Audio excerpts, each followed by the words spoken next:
Well, good afternoon, everyone, and thank you for tuning to the pregame cheat sheet. I'm Darren Smith, along with Steve Walls, and Steve decided that his digs was much better than Las Vegas this weekend, so he decided to stick in town with us little people this week. Steve, what's going on, man? And of course, for everyone joining in, we're about to preview the Kansas City Chiefs in their regular season finale at 6-10, taking on the Las Vegas, who are at 2-14. If they lose this game, will be guaranteed the number one pick in the NFL draft. So, Steve, I guess the question is, do the Raiders figure out a way to try to be spoilers in what could be potentially Pete Carroll's last game as the head coach, or does he just follow the script and lose the game and the Raiders get the number one overall pick? I think they're gonna tank. It makes it's no reason for them to it's no reason for them to win this game. I mean, they're going for that pick, and all the players though. We talk about incentives.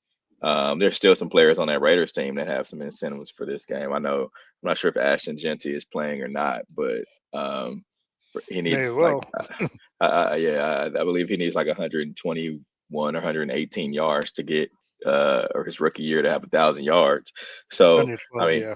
yeah, so there's one, and that's kind of nowadays, as a running back, as a rookie, that's a milestone, right? And so I think he's one guy that would definitely not want to tank. Um, and then you still have guys like um, the leaders on the team that still are leading this team, and you have some guys that still wanted to play, but are like Max Crosby. They ruled him out earlier. I think it was last week, saying that he's not going to play, and he was wanting to play. Um, so at the end of the day, what the front office wants to do and what the players want to do sometimes don't mesh. But I feel like they're still going to come to play today, and who knows if this Chiefs team go out there and plays horribly, it could be bad news for them. Yeah, I mean, when you look at it, Kansas City, some of the veterans have some things to play for. We talked about on the Red Hour this week that Travis Kelsey, has some team records that he would like to get. Kareem Hunt, of course, his contract incentive. I think he has to play.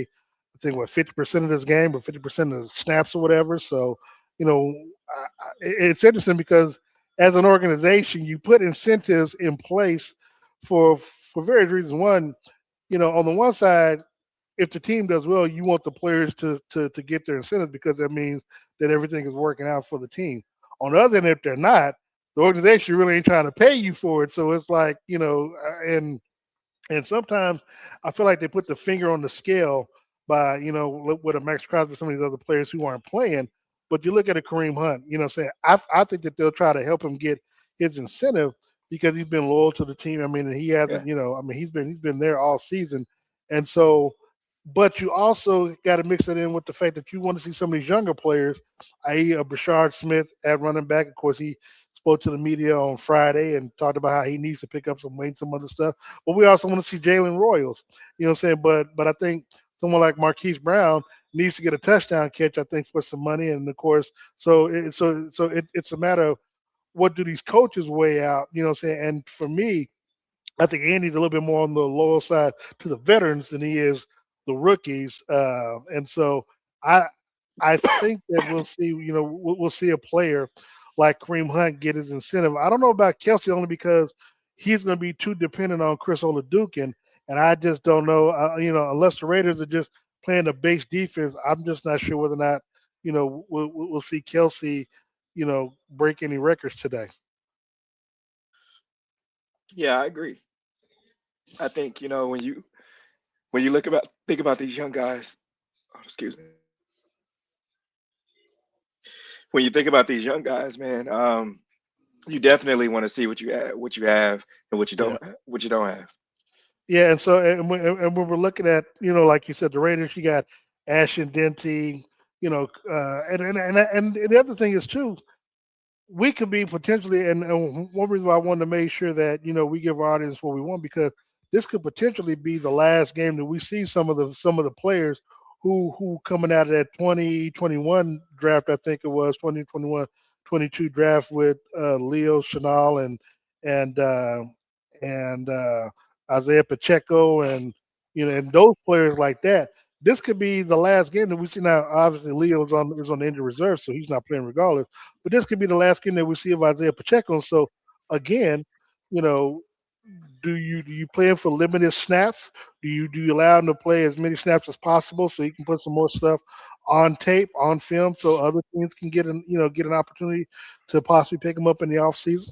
And so, you I mean, know, you got those guys. You got those guys, and I feel like you even when you look at like Isaiah Pacheco, teams pay for wins, right? Like what I mean by that is teams pay for guys that have won the Super Bowl because that's somebody that you want to have in your locker room because they know what it takes to get there, and they know, if you do so happen to do so, um, you have that kind of guy that you can kind of rely on. Like, hey, I've been here.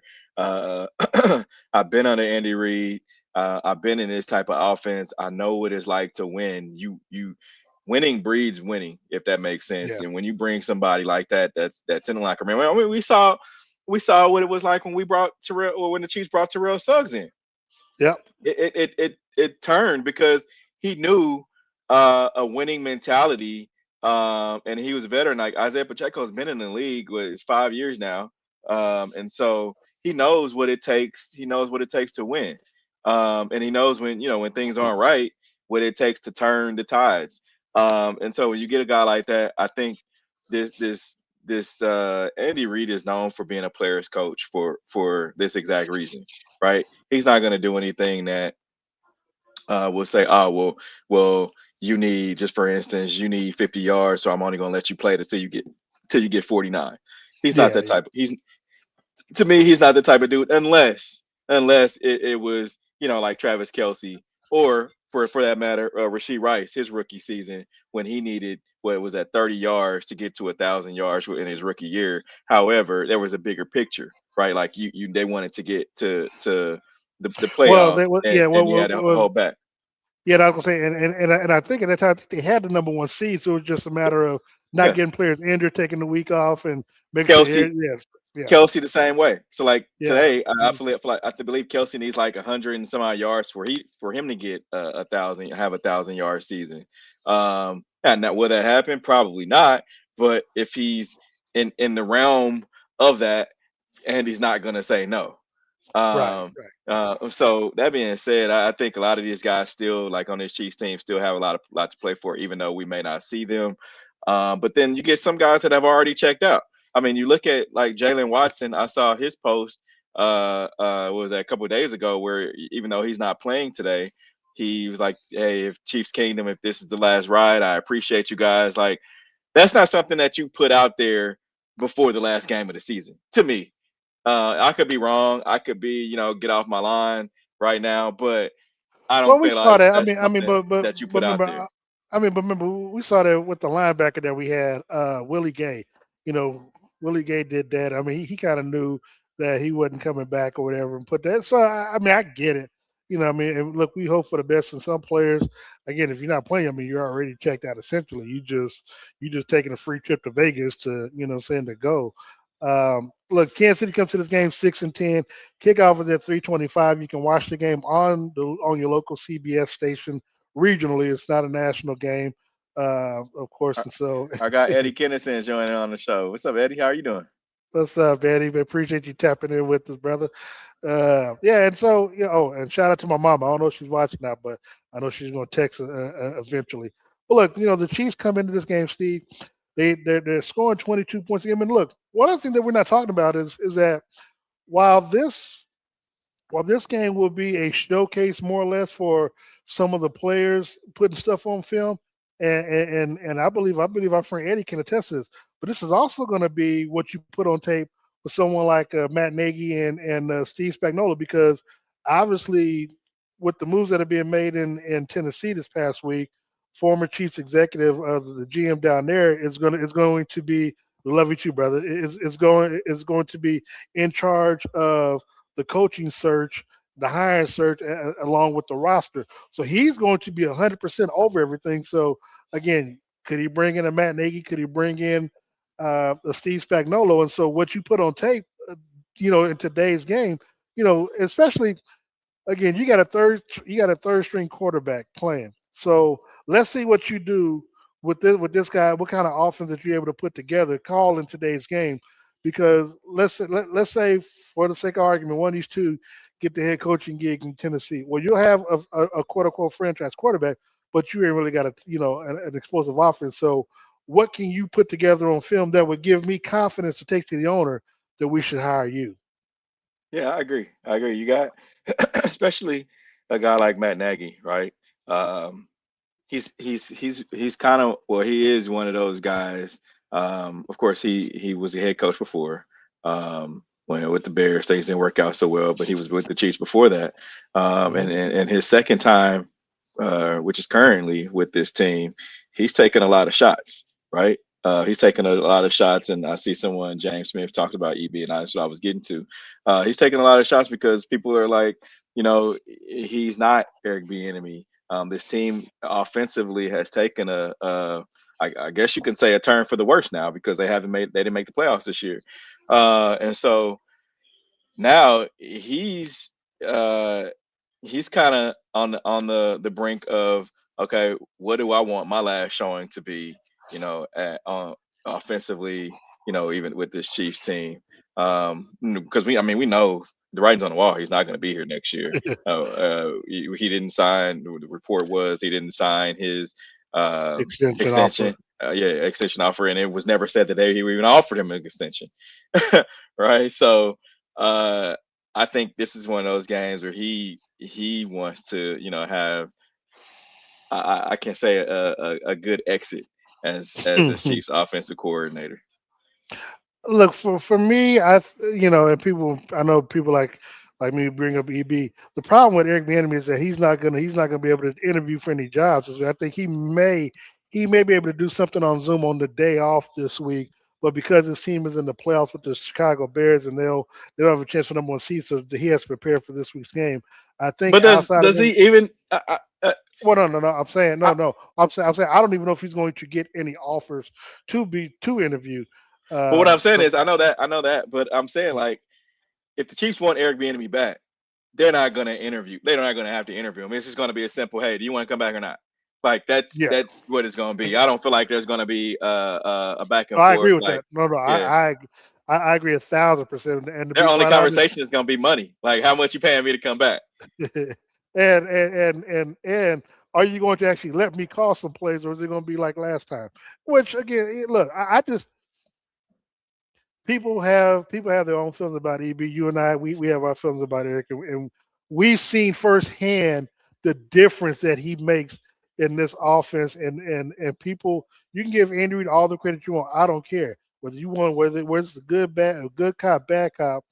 He has an effect on these players that no other coach has had, including Andy Reid. Andy Reid has a father figure type coach, but but Eric Bieniemy is someone who gets in your face, but he will also pat you on the back and sort of like he wants the best from you, but he's going to bring everything out of you. He's going to make sure he gets the best out of you, and he's going to demand excellence. And that's what, for the life of me, I can't understand why people wouldn't want that unless they're afraid. I mean, well, that's probably what it is. They're just afraid of it. But be that as it may, Steve, we look at this game. What are you looking for Chris Oladukin in today's game? I mean, this is going to be his third start. Was it third? No, his second start. And so, what do you feel like we'll see from him today? Chris has a huge opportunity here. And I say that because the Chiefs currently don't have a backup quarterback on their, roster going into next year. Right now, you could say it's Chris Oladukin, but he has an opportunity to kind of solidify that. To say, hey, this is what I've done. You guys have seen me in real game action, not just preseason, not just come in when the team is winning or a week 17 when we don't. It doesn't matter. This is a game that really means something as far as wins and losses, and he has an Actually, hey, hey, opportunity. hey, Not let only me. that, not he has an opportunity not only to show this Chiefs team, but also show the rest of the league, like, hey, I'm a quarterback Yeah. that can get it done in the league. No. If I'm Chris, what I'm trying to prove in today's game is that Kansas City doesn't need to try to get a quarterback in the offseason. I'm going to be the number two. You release Minshew, injury reserve, whatever. You do what you got to do with him. But this game allows me to prove that I can be a number two backup quarterback. Because look, why would you want to go anyplace else? I mean, look, there's a good career in being a backup quarterback, and so and I mean, and you know the playbook. I mean, It is until you see the dollar signs on it, what the starter gets no, and what no, the no, no. backup I gets. get no. I get that. No, I get that. But let's keep it real. He ain't finna be no starter in the NFL, right? Come next year after 2.5 games, it's not gonna happen. So my thing is show that you can be a capable backup to Patrick. Because here's the thing: if Patrick isn't ready, you're gonna get a lot of the first team snaps, the first team reps. You know, what I'm saying if you can convince them today that you can be a solid number two, that means until Patrick comes back, you're gonna be taking the snaps with the ones and get more rest with that. Then he comes back, you know what I'm saying? I mean, and then you just revert back. I mean, but then also, again, I think he's still on his rookie deal or whatever. So, you play that out. Now, now when it comes to second contract, you may either get a second contract with the Chiefs as a higher paid backup quarterback, or perhaps you get that money from someplace else. I mean, look at Jameis Winston. Jameis Winston is making $10 million a year as a backup quarterback. Ain't no harm in that. I mean, you ain't taking a lot of, you ain't taking a lot of hits. You ain't taking, all you and look. And the backup quarterback is generally the most popular person, in the city, unless you got a superstar player, which we do. So Yeah, I mean, I agree 100%. But it's what he wants though. At the end of the yeah, day, I mean, and it's what this Chiefs team wants because you got to remember too. Patrick may or may not be ready week one, week two, or week three, correct, right? So correct. you want to have is this and this when it comes to that, you think about what the Chiefs want. Are the Chiefs like, hey, we know we may not have Patrick for the first half of the for the first quarter of the season, right? What do we are we wanting to say? Hey, next year is a rebuild year because I mean, there's already been reports that saying, hey, the Chiefs are going to retool everybody. Are Well, they I've coming been out? saying, well, Are they coming? Hold on, real quick. Are they coming and saying, with this retool, is it win now, or are we still 1 year? And I know with Patrick, people are going to say, oh, they're never 1 year away. But if you have a retool year, I think you could use this next year to say, all right, let's get everybody on the same page. But then you run the risk of, some of the coaches may not be back. And I'm talking just specifically Steve Spagnuolo. Andy Reid's not getting younger either. So um, it will. I say that to say Chris could possibly be, a number one coming into next season. But is that what the Chiefs really want? Do you want somebody that can actually get you wins? no, I get that. And so going back to what you say, I know there've been quote unquote reports, but that's something that we've talked about the last 2 weeks. And I've always said the Chiefs, with them being eliminated, need to get down to the studs, rip everything up and start basically from scratch and rebuilding this roster because again we got you got big money players who on the defense side of football didn't do so, didn't play so well. And I'm pointing out Chris Jones and I'm pointing out George Karlaftis. And so, you And I know, don't. Here's one thing about that. I don't really like the term rebuild because well, because when you and because that's where when I you was say going. yeah because when you say like and when you think about rebuild mode when teams are in rebuild mode that That's means tanking. That you means you're got going to no tank. no that's not what it means. It means it's going to take you a little bit of time to figure out what your team is going to be and like what direction you're going. Like that doesn't mean that a rebuild mode means like, hey, next year don't even count us in the picture. I don't think the Chiefs are in that. Like I feel like they are. Um, they're I, not I'm, going to I, be in like a rebuild. You need I'm some pieces here and there, not a total like break it down like you said to the studs, like because that means you in some trouble for the next year or so. well, no, no, no, but no, but when I say said, you got to think about it. You know, everybody's talking about some running backs. Saying who's going to be back from there. You look at these Yeah. wide receivers. Look, the wide receiving room didn't live up to advertising. We don't know the situation with Travis Kelsey. I mean, are we going to need better? Are we going to need more tight ends? We're going to need better tight ends. I mean, this offensive line, we still got to figure out what that scenario is going to look like. So again, I mean, essentially, you've got to look at the entire roster and put stuff. I mean, and see what you're going to keep, see what you're going see what you're gonna let go, see what you're gonna draft. I'm saying so. I mean, so and the biggest thing for me is that I'm like you. I don't like the word tank. I don't like the word rebuild because again, Patrick is gonna be like Joe Burrow. He always feel like he can win every year, and I don't think Andy Reid would sign up for a rebuild in general because I just don't think he has it in him to be able to coach the team. The coach a rebuild type team, and honestly, when you look at it I just can't. I mean, hell, even the players wouldn't sign up for that. I mean, they just because after so much success, I want to see how they bounce back from a year like this. I mean, show me what kind of mentality you have to where okay, everything ain't hunky dory. You ain't made to the AFC Championship game or the Super Bowl for the last 6 7 years. So now let me see how you respond to that. But we've been talking about that all season though. Like Well, a lot of they haven't showed us any bounce back all year. but Um, again, but that's why in the off season, that's why you're gonna be like, what was it, the Papa Matt the Doctor Life, whatever. What I mean, that's why you got to go and rip everything out and try look. You can start over and it still not be rebuilt. Look at the Los Angeles Rams. I mean, look, they they trade away all those draft picks to get Matthew Stafford, essentially saying F them picks, and they still found a way even with even after winning that Super Bowl, I mean they might have had one down year, I think, but they still find themselves in the playoffs and in the running to try to get back to the Super Bowl. And of course, here they are now. yeah, Without having to tank. I mean, because again, they found Puka Nakua in the fifth round.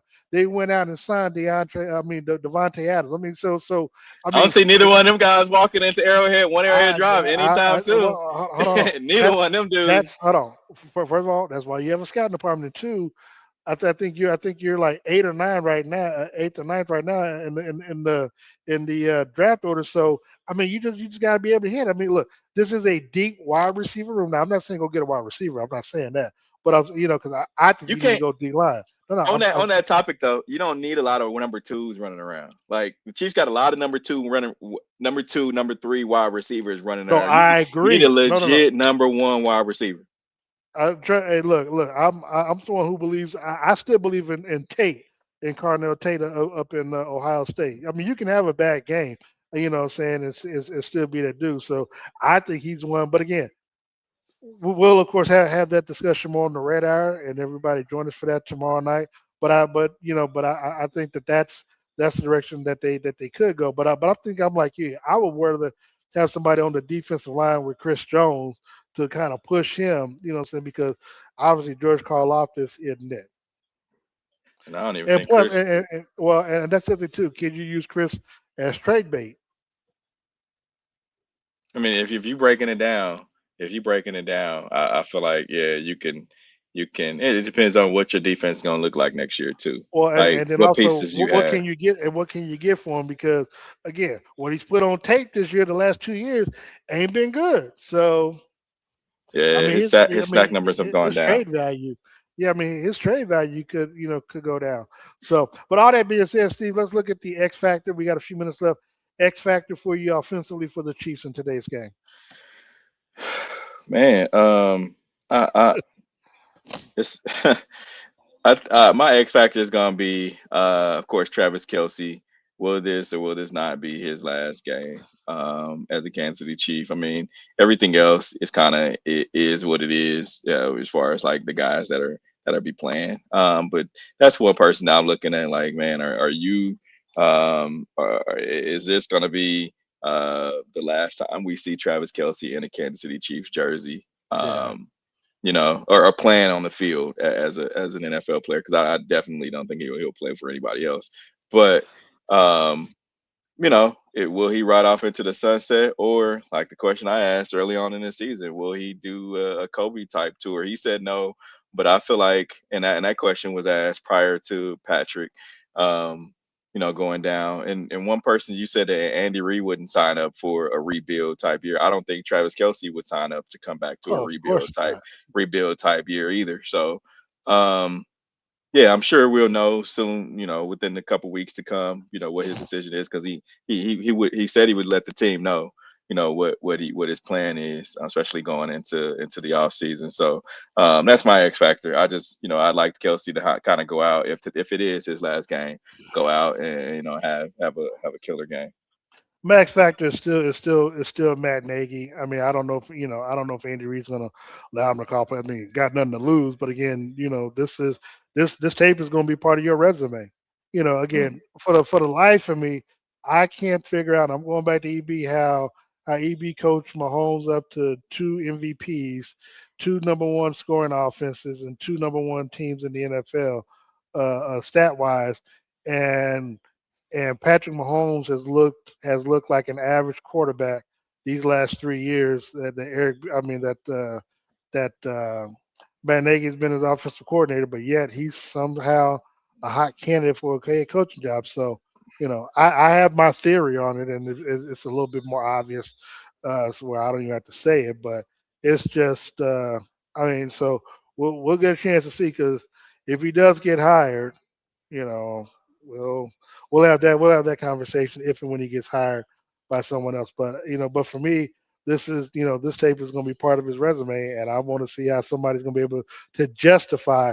When you look at this Chiefs offense and what they've done the last 3 seasons, hey man, I need that guy calling being the head coach of my team And because well, let me say this because the last Super Bowl wins the Chiefs had, that was a defensive led team. That was not Mahomes because of all those drop passes. That was a Spags defensive led team that won that game in overtime against the 49ers last year. That again, the last 2 years, the last 3 years, including this year, Patrick has not even sniffed being in the MVP conversation since he last won the MVP, and that's a reflection of the offense, the team, the head coach, and the OC. yeah, So, I agree, but I don't think it's just this game though. On his oh no resume, no no yeah, no no, his I his get no no I resume. get that I get that, but I'm saying but again, I mean, if he's gonna be getting interviews this week, they're gonna be pulling up they hope they put up today's tape. Nah, they I already mean, I know what mean, he 'cause- I is. mean, 'cause, I mean, I guess regardless, Andy Reid's gonna take the blame and share the credit. So we'll see. Yeah. Uh, X factor for you on defense. Oh man. Exactly. Steve Spagnuolo, man. Will this not be his last game? Don't be trying to be like me and Un, pick these under the coaches, man. helm. No, I mean it is Be what it these is. I'm kids. picking guys that I feel like means something, if they, means a lot if they come back. I mean, we True know what that. this True that. defense we know what this defense is. One thing we did not talk about, which we can talk about tomorrow on the Red Hour. Remember, you guys can join in with us tomorrow, 6:30 to 7:30, each and every Monday night during football season. Our last show will be tomorrow, but we'll talk about Trent McDuffie. Will Trent McDuffie, will they be use him as a bargaining chip? Which I don't think it makes sense. But back to my X factor, I feel like it's Steve Spagnuolo, man. Will he ride off into the sunset, or will he come back next year? I was gonna go there, but you know what? I'm gonna go back to Chris Jones and George Karlaftis, man. I just want to see how as veterans and highest paid players, how you play this game today. Are you gonna play like you still have, like not that you have any incentives on the line, because I don't think either one of them getting 5 or 10 sacks today. I just want to see you play with some pride and just and be the leaders, you know, from the locker room to have these players follow your lead. You know what I'm saying? And if it is Spags' last game, go out. Go out on a win, playing hard and playing like you still care about the game. And that's something that they don't. I just want to see it translated. We know the Raiders are looking for a reason to lose this game. Help them, give them every reason to. So that's my X factor. Yeah, I know Chris Jones is probably going to try to go out and put some stats on the board as far as sacks go. I Okay. mean, he ended last season with 5 sacks. He currently is at 5 sacks right now. So let's just say he gets let's just say he has a heck of a game today and goes down and gets 5 sacks, right? He'll Well, you have see. he'll have 10 sacks, which will be his 2023 numbers.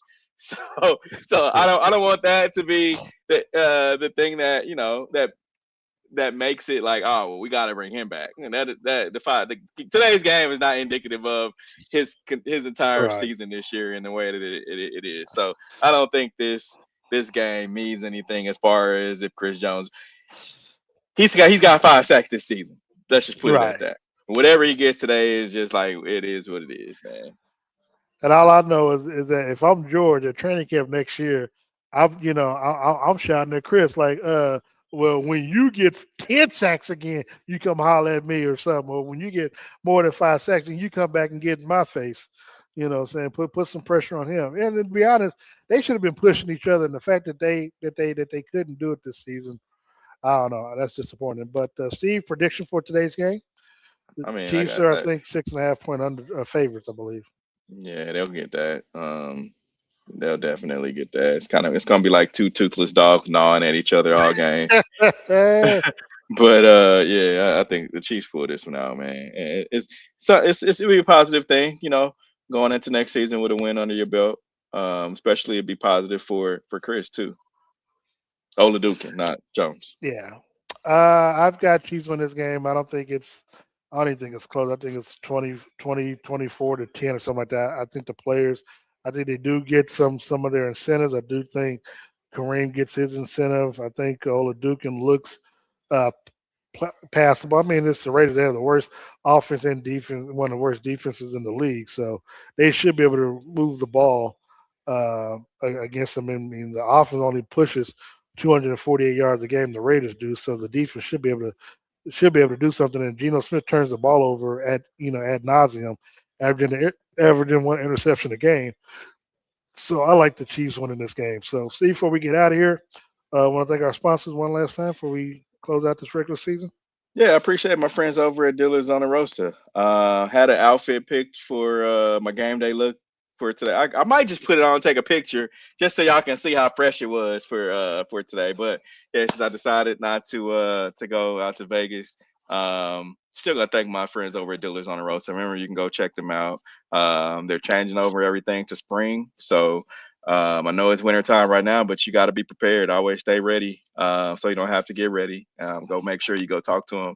My friends over at Dealers on the Rosa, Herman Brown over in the men's department. And of course, I want to thank Todd White and Todd's Closers and Tailored Suits for styling me all season and actually the last 6, 7 years, I believe it's been. Of course, I also want to thank Gates Barbecue, where I'm at right now, over by the stadium. They've been with us since day one and will continue to be with us.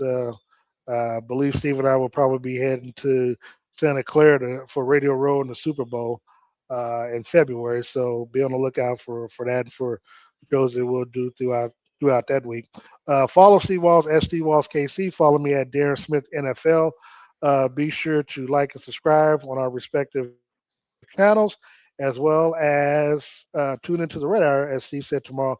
Joining myself, DJ Q, Sean Tyler, and of course Steve Walls, and and we'll recap the game, recap the season, see what the Chiefs might do in the offseason, and make sure you tune in on Saturday mornings at 11 a.m. for the W Show with Steve Walls and his crew, along with myself. Saturday mornings with the Ship with Darren Smith, with Michael Coleman and Jordan Tucker. Going further, and then of course we'll be back this fall for I don't know a season 8, a season 7, 8 of the Red Hour and the pregame cheat sheet. So we'll be doing this well until the Chiefs get their new stadium in 2031. So for Steve Walls, I'm Darren Smith. Thank you so much for tuning in, and thank you so much for your support. We love you. We out.